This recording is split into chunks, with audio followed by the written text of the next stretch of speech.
سنت کی سب سے پہلی کتاب صحیح بخاری. ہم سے کہتے ہیں کہ تمہاری اصول کافی سے پہلے تو ہماری بخاری لکھی گئی. ہماری 4 کتابیں جنہیں کتب اربع کہتے ہیں. اصول کافی جو شیخ یعقوب کلینی کی ہے جس میں 16,173 حدیثیں. دوسری کتاب من لا یحضر الفقیہ جو شیخ صدوق کی ہے, اس میں 6,000 حدیثیں.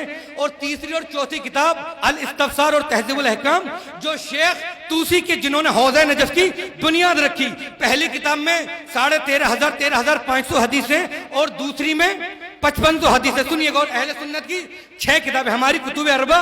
میں روایت پیش کر رہا ہوں کہ علی کے دشمن پر 2 عذاب اور خدا کے دشمن پر 1 عذاب. سنیے گا. اہل سنت کی 6 کتابیں بڑی مشہور ہیں. ہماری کتب اربع شاید کسی نے نام سنا ہو لیکن اہل سنت کی بڑی مشہور ہیں. کون کون سی؟ صحیح بخاری, صحیح مسلم, جامع ابن ماجہ, جامع ابو داؤد, ترمذی اور سنن نسائی. یہ ہیں 6.